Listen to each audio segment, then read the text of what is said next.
bu süreci hak etmemiştir. Gerçekten bu süreci bu şekilde hak etmemiştir. 7000 yıllık tarihi birçok medeniyetlere başkentlik etmiş bu il, bunu kesinlikle hak etmemiştir. Böyle bir olayı hiçbir ilde yaşanmamıştır. Bu Türkiye genelinde şu anda 365 oda ve borsa var. Hemen hemen %70'e yakın seçimini yapmıştır. Hiçbir ilde bir sorun, bir sıkıntı, bir gündem olmamıştır. Ama maalesef biz 6 aydan beri Van Ticaret ve Sanayi Odası seçimlerinden dolayı bütün aday olan arkadaşlarımız, tüccarımız, esnafımız çok ciddi bir şekilde bir oyunlarla karşı karşıya kalmaktayız. Bunun da acısını ve üzüntüsü derin bir şekilde yaşamaktayız.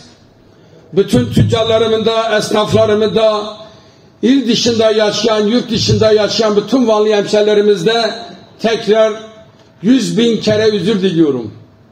Bugün bir mecburiyetten dolayı tekrar basının karşısına çıktık.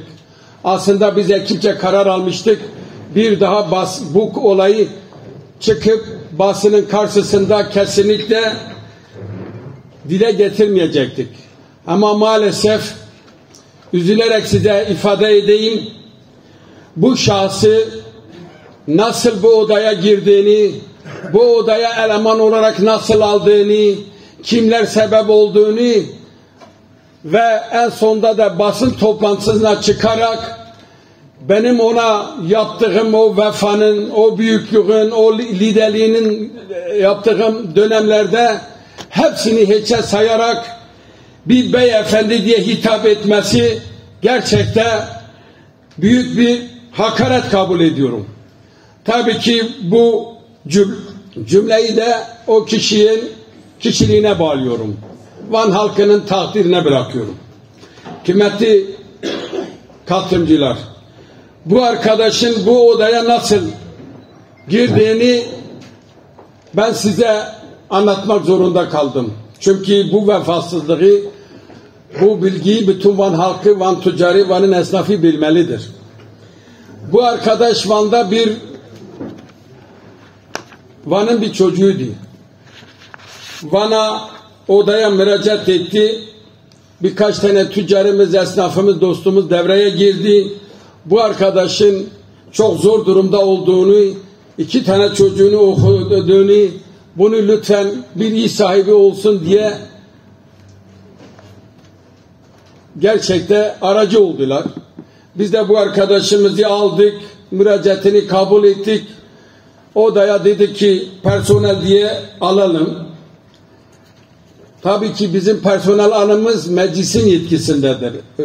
Özellikle odanın genel sekreteri olabilmesi için meclisimizin yetkisindedir.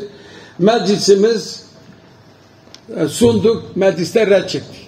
İkinci bir kere yine aynı şekilde başka dostlar, başka Van'ın iş adamları, Van'ın tüccar ve esnafları, odada üye olan arkadaşlar tekrar ricada bulundular. Tekrar meclise geldik, dedik ki neyse alalım, yanımızda beraber çalışalım. Aldık bu arkadaşımızı, odamızın en yetkili mercilerine oturturduk. Desteğimizi sağladık, maddi ve manevi arkasında durduk. Odada bazı sorunlar yaşadı. Odamızda yine bir yolsuzluk iddiası oldu. Orada da yine biz kendisine sahip çıktık. Yine mağduriyetini kesinlikle kabul etmedik. Arkasında dik durduk şerefli bir şekilde. Ve bu adamı getirdik. Odaya en son seçim oldu. Seçimde de yine destek çıktık. Oda başkanı yaptık. Bu Van Ticaret ve Sanayi Odası tüccarın ve esnafın aynasıdır. Kimliğidir, gururudur. Van'ın tüccarı ve esnafı ilk başvuracağı yer Van Ticaret ve Sanayi Odası'dır. Onun için Van Ticaret ve Sanayi Odası'nda görev yapan, ben de dahil olmak üzere kim olursa olsun tüccara ve esnafa karşı şerefli, namuslu, dürüst bir şekilde durmak zorundadır. Hiç o odanın içerisinde hiçbir şekilde bir yolsuzluğa, bir yanlış işleme, bir yanlış tüccar ve esnafların üzerinde oynadığı oyunlarına, tüccar ve esnaflarının ticaretiyle oynamak kimsenin hakkı yoktur.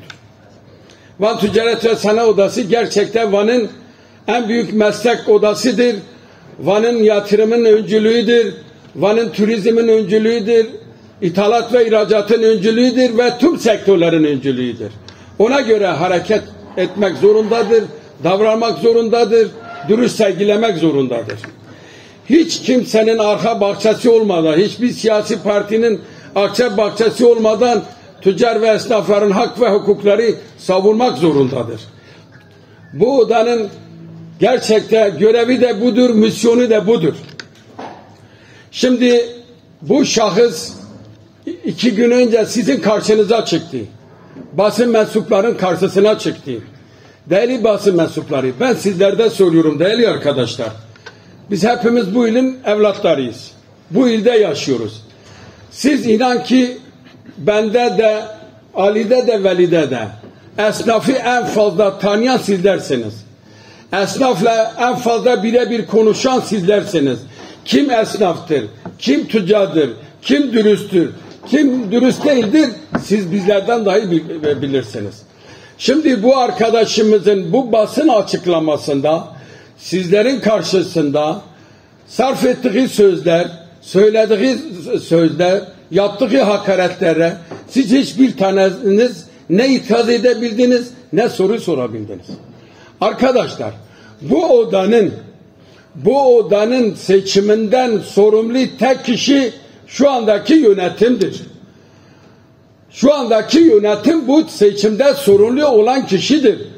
Bu odanın seçimin güvenliği, bu odanın seçimde gerçek seçim olması, listelerinden sorumlu, NACA kodlarından sorumlu, personelinden sorumlu, odanın içindeki çalışmalarda sorumlu olan kişidir.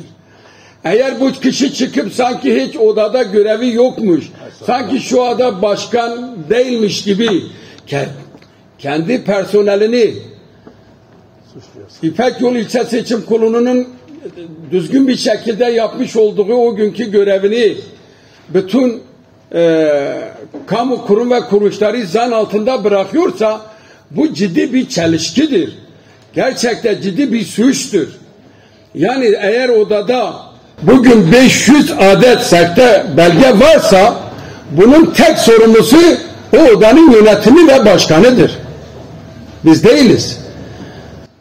Biz gelmişiz odaya aday olan 4-5 tane arkadaş, eğer bir odada 500 tane oy sahte kullanmışsa biz bunu da doğru bulmuyoruz. Biz en az 1000 diyoruz, 1000.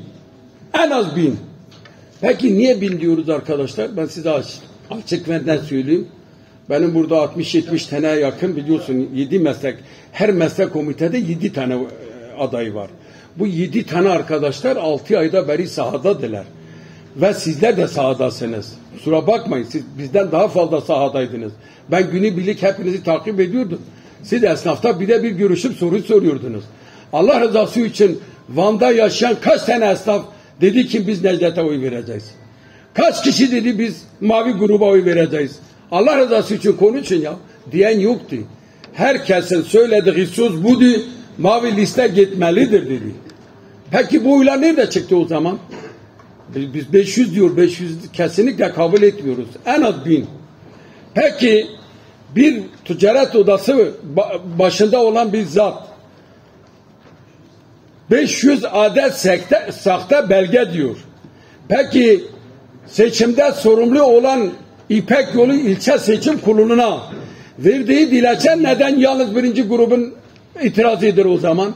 Eğer o gün dilekçesinde yazarsa dese ki Sayın İpek Yolu Seçim Kurulu bugün yaptığımız seçimde şaibe var, benim şüphem var, 500'e yakın, 500 diyor net diyor, yakın demiyor, 500 tane sahte belge var deyse zaten o gün seçim iptal olacak. Bu ilin ticari ve esnafı da namuslu, şerefli bir şekilde yeniden seçime gidecek. Her şey bitecek. Bu tartışma gerek var mıdır?